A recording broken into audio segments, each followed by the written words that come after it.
Welcome back to the Artefactors Union. I am your eternal foreman, Douglas Scoundrels, and today we are putting together the very special and very new Reap and Sow Nightmare Edition box. This is an alternative to the Yedza core box, and we've got some lovely artwork on the front. On the back, we have some renders. We have our Skeleton King, co-counts as Yedza, a couple of Bellringers, which are the Lamplighters, a Stalwart Knight, counts as Mikhail the 16th, and a Ghostly Coach, which counts as Sophie. Let's look at the sprue. We got the Skeleton King on the left and the Stalwart Knight on the right. Skeleton King, I think, is sporting the most pieces in this whole thing, but, well, I guess I can just pull up the other one. And this is our three Bellringers and the Coach. There's not a lot of pieces here. I was expecting a lot more for a Nightmare box, but that's good. That just means it's easier for y'all. So let's start on our Skeleton King here first. And our sprue for the Skeleton King. We're gonna grab the four pieces of the body, so that one, that one, that one, and that one, jam them together. I think we'll add the back onto them next, just to sort of solidify it. Then we'll do the arms and the sleeves, add the scythe to that. Focus, camera. And then we'll kind of figure out how to do the ghosty guy on the back after all that. Here's B4, which we're going to start with, and then we're going to add B10 next, which is going to be his right side, more or less. We'll go right there. Here's B10 attached to B4. Let me get the back view. Here's from the back. I will admit it's kind of an awkward fit, but I figured you could start with one side and then just wrap around to the other side as far as assembly goes. So the one thing you really got to know is that you got to like push it inwards so that there's a no or a very small seam up there at the head, and that should give you a good angle. But now let's add B12 his back.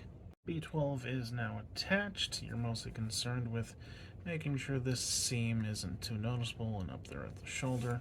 Let's quickly get a look at his backside. So very obviously next is going to be B5, sort of last part of his cloak, and then we'll move on to the arms. B5 will be going right along there. It'll be taking up these two connection points. With B5 attached, again, you can kind of see where the seam is. This one, after you get it sort of in place, you want to gently nudge it in that direction, which will fill up the gap a little better. But next up is our left arm, and I think that is B9. Yeah, there we go, B9. B9 will be attaching right here, pretty much filling up this entire gap, but also on the back of the sort of head here, you see that also connection point. That'll also be B9. There's attached, including part of the crown, so next will be B3, which will be our right arm? Right arm, goodness. I always get those two mixed up. There's just one big hole where it's supposed to go in, so it should be pretty easy. Right arm is attached now. Yeah, this one was a relatively easy spot to do. I think I need to fix that crack in his head up there, but once that's done, we'll do the scythe next, and then work on his back, including the ghost. And that will be B1 here. I believe this is his left arm, and then his right hand will be touching the pommel here, and then this will be sitting on the ground. Oh, that's nice. Didn't take a whole lot of wiggling to get it into place, and just connects there, and just gently connects in his hand. But also, there's parts of his cape that connect to the scythe, like right here and right here, that just give it more stability. That's so nice. Let's turn him around and give him some hair on the rest of his crown with B8, which will just go back here in this big old hole in the back of his head. Okay, B8 is attached. I had a bit of an issue with this one. It just didn't seem to quite fit in there too well. There was too much of a gap on either side of the head. And I don't know if you'll have the same issue as me, but when you have stuff like this, what you can do is let it sit for a couple seconds and then rip it off. and see where on the connection point it has that rough stuff indicating that that's where it actually glued to the model. And if you trim that down, usually you can make it look better, which is what I did here. I could probably keep going and fix that gap even better, but I'm just gonna go ahead. So let's go ahead and let's build the little ghosty guy that goes on the back and then attach him. Here's what remains of our sprue. We'll grab B11, the body, throw it onto, if it would focus, B2 here, which this is actually his torso. We'll give him his arm, B7, and then attach the extra magic bit to here, and then hopefully we should be able to put the entire thing on the rest of the model. B11, and we will add B2 the chest cavity. After that, B7 the left arm, and then B6 the magical tail. Nope, don't do that. Whoops.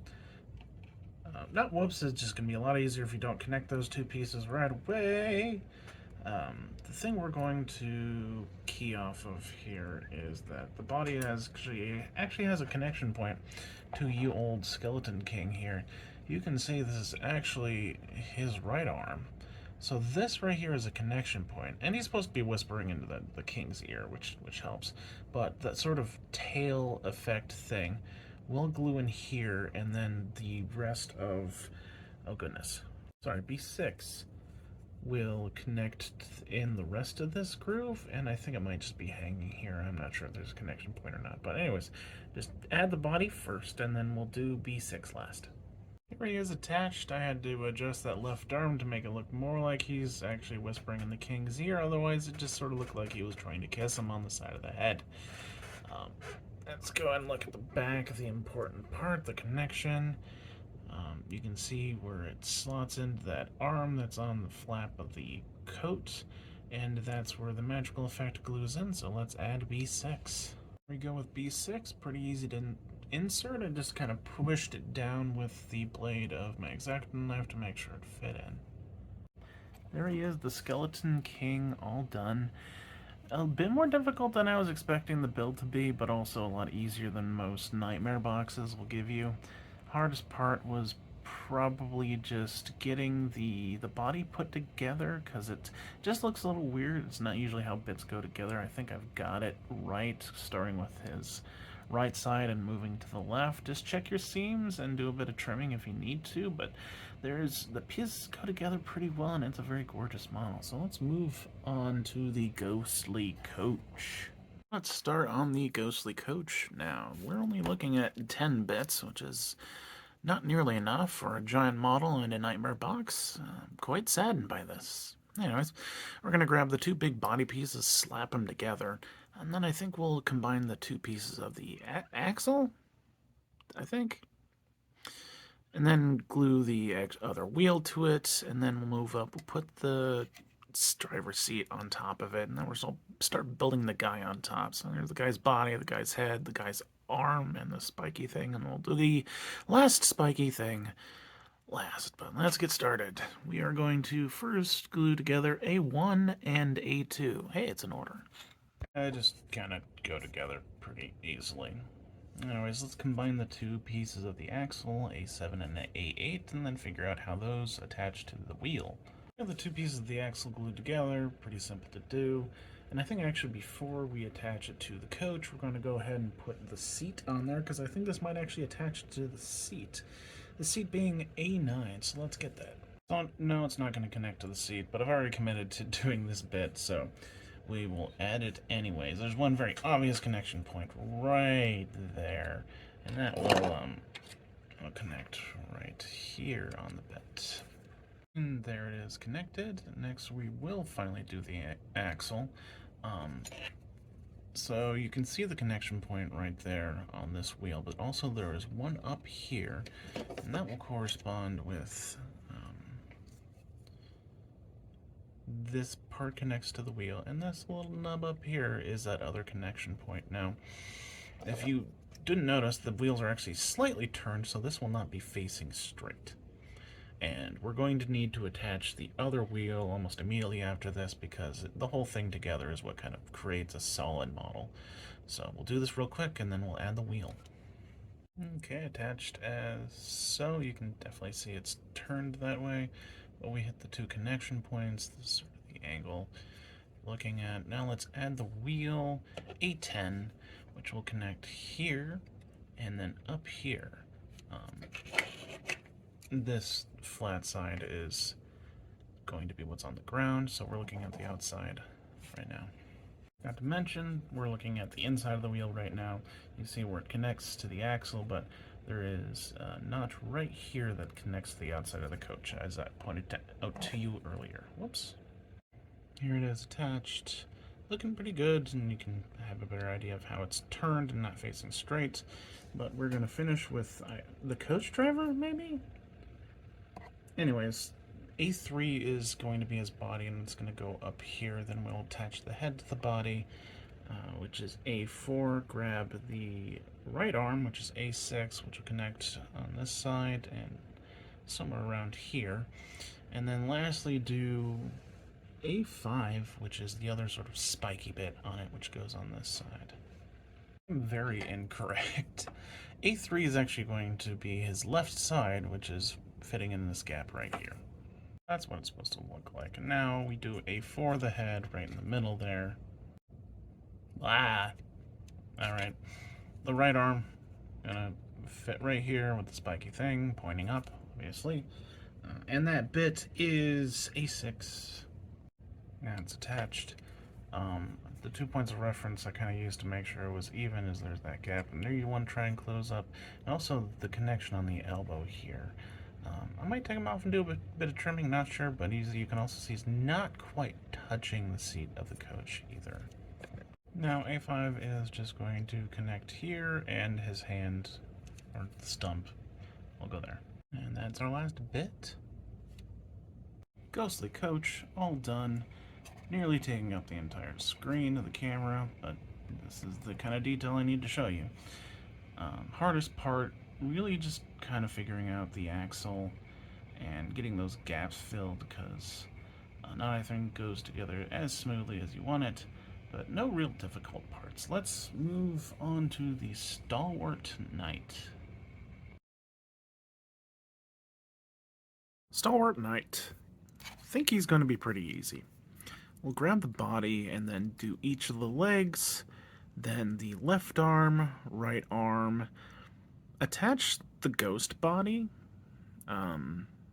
Well, actually no, we'll grab the ghost body and we'll finish it. We'll put the head on and do each of the arms, then attach it to the knight, and then attach this last bit of magic to him. Yeah, I think that's the order we'll go with. Grab yourself F10 the body and then add F9 the left leg. That went on easy. Now add F8 the right leg. One also went pretty easily. Next is F6 the left arm. Also easy. We're just kind of flying through this. F7 the right arm. Just as easy as the others. The only thing is make sure that you can glue the right hand on top of the left hand, because that is containing the rest of the handle and the pommel of the sword. Now grab yourself a big ghosty man. F3. Here we have F3. Now we're going to add the face. F4. You know, where faces are supposed to go. Rawr. Now add F1 the right arm here. Okay, we finally have a difficult-ish piece. There's no real, aha, this is exactly how it goes kind of moment with the right arm. You really just got to put it in there and make sure it's oriented the way I have it, and then make sure there's no real good seams around the connection point, and you should be good. I'm pretty confident this is roughly the right spot it's supposed to be in. But now let's do F2, the left arm. Whoops. Another less than obvious connection, but this one you can see how it forms the rest of the cuff of the sleeve, and that should be your reference to go off of. Alright, now let's attach him to our knight friend. He's really up in the knight's business. Let's see, the easiest way to connect the two is 2 points of reference. One, this connection point right here is the back of the knight's helmet. And two, this little node right here is actually the tip of the sword. So if you line those up, where the head is here and it's in that notch, and then the sword is going straight down and it comes out here in a straight line, you should be good. So I'm going to glue those down. I got it. Alright, there's a couple other things I missed. There is a connection point on the back shoulder. You can kind of see where that is. besides the head. But also, there is a little spot for the foot on this swirly magic bit. I'm not sure if you can see it well or not. That's another point of contact, so he's not as precariously done. Now, I ended up having to trim the sword a little bit so I can get it at this angle where it looks like it's going straight down. You might need to do the same, you might not, I'm not sure, but just check that, strife it, slash, don't be afraid to rip them off and put them back. Now let's get the last bit on there, which I believe is F5. 5 is going to connect in 2 spots at the end of the magic here and this big old hole on his back. Easy peasy. That is our Stalwart Knight, all done. Mostly an easy build. If it wasn't obvious, the hardest part was connecting the 2 bodies together and trimming up that sword so it looked like it was going straight down. But all in all, pretty simple. And it's going to be so pretty to paint up. I can't wait to see someone do it who's better painting than I am. Anyways, let's get on to the Bellringers, which are the minions. Here's our sprue for the Bellringers. We've got Bellringer A, B, and C, or 1, 2, 3, whatever, what have you. I'm relatively certain that this is the order it is on the back of the box. Yeah, actually. So this will be A, this will be B, and this will be C.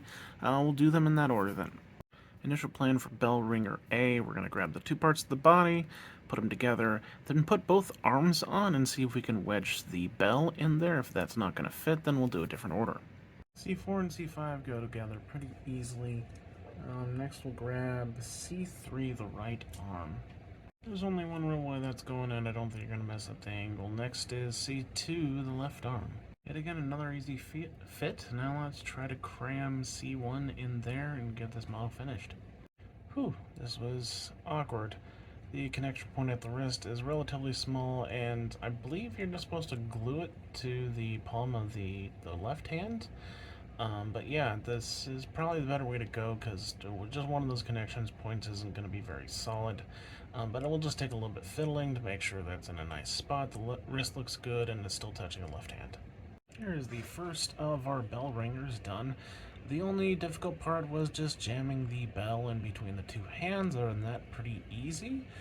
And we are going to call her Ursula. Let's move on to the second one. Had a mild stroke, forgot my order of operations, already clipped out a piece, my bad. We're going to start on Bellringer 2, this one in the middle. Grab the 2 pieces of the body, including this one, if you already clipped it out like a dummy. Whoop, hit the camera. After that, just slap on both arms and attach the bell, much like we did the last one. Combine D3 and D4 to make yourself a body. Now let's grab D2, the left arm. Yeah, let's start with the left arm. Here it is added on. It's cocked back a little further than I was expecting, but obviously just check your seams, and if there's no seam or a very small one, you got it in the right position. Let's add D1, the right arm. This also went in pretty smooth, same as before, just check your seams. This is what she looks like from the front. Let's add, excuse me. Cut this part out. D5, the bell.